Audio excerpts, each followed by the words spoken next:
Have Alison Waterworth from the Northwest. Can you please make Alison feel very welcome? Thank you.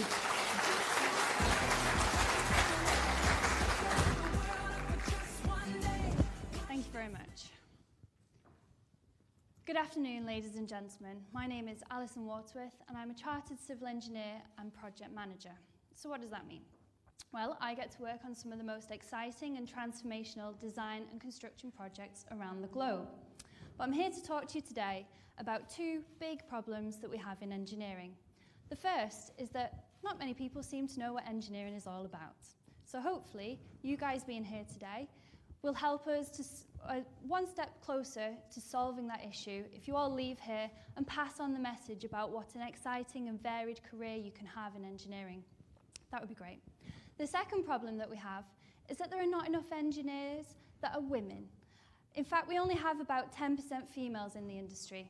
And as someone that finds that statistic shocking, and I'd like to try and improve that, my pitch today is a small tribute to the women who represent our interests in building the world around us. And hopefully, I can encourage some of you to join us in the future, like these little ones down here.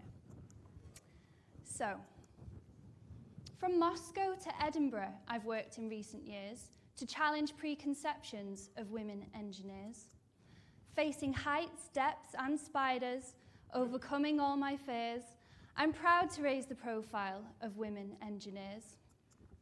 At schools and in colleges, conventions for careers, I've been pushing to encourage more women engineers. Promoting STEM on Twitter, we need more volunteers to show the world what we all do as women engineers. We've not all got here lightly. We've worked harder than our peers. We've stood out from the crowd, all right, bold women engineers. We've got used to all the banter, ignored the odd sight jeers, taken mansplaining on the chin, tough women engineers. Inspired by the suffragettes, this time there'll be no tears in fighting for our future as women engineers. We've got lots of men as allies within our friendship spheres. There's plenty in the room right now backing women engineers. If the world is wanting progress, it's girls who grind the gears. We're the force behind the movement for women engineers. Let's change the face of science. Let's all be pioneers.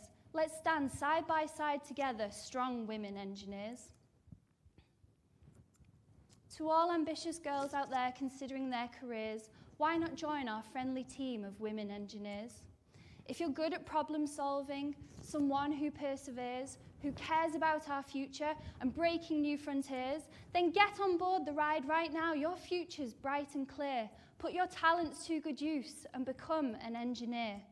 So come on, everybody, let's all give 3 big cheers for the brave and the courageous future women engineers.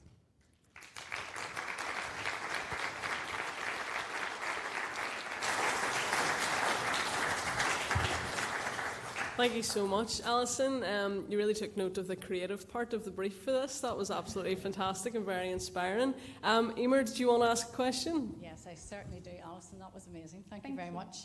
I will actually make a little plug for Belfast and the universities here, because apparently we had 35% female last year in our universities, so for civil engineering. And my question to you is probably a more serious one, and it's probably about the link, or what you believe the link is, between diversity and innovation and how that will help our industry. If you have a room full of the same people, i.e., sorry guys, I'm going to say it, pale, male and stale gentlemen, you're not going to get an innovative solution, because everyone's going to have exactly the same ideas. You need those women in the boardrooms, in the meetings, to come up with exciting ideas and thinking outside the box, because we don't often get that. I talk about the toilet thing so many times. Men can't design toilets for women, because when you've got a pushchair and you're shopping and other bits and pieces and you can't get in those public toilets, you need a woman to think about that to get the right answer.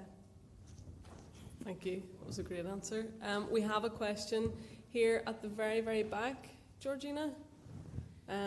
Just in the middle there, if you could pass the microphone along. Thank you.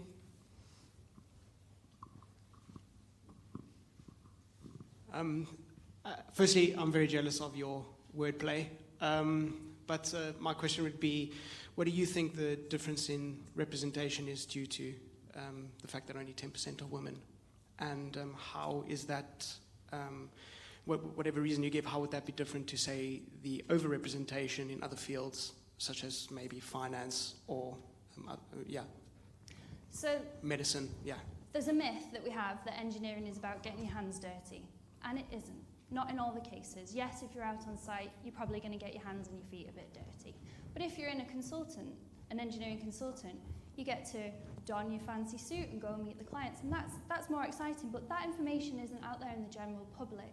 So what people know in the general public is, well, I go to the doctor, I've been going to school for years, I see a teacher, I see nurses, I see all these things are in the public perception, and engineers are kind of the hidden heroes, I would say. So until we get ourselves out there and actually stand up for the work that we do, the amazing work that we do, then that's how we're going to have to tackle this, I think. From an advertising perspective? Say that again? From an advertising perspective, more than a affirmative action type approach? It needs to be a joint effort between the men and the women to get out there and just represent the industry. My pitch is obviously about promoting engineering to women, but we need more men and women coming through. There's a massive deficit in the industry that we're about to face, where there aren't enough engineers, and so jointly, together, we need to work together and get it out there. Thank you. Thank you. Thank you very much. Can we get a round of applause for Alison, please? Thank you.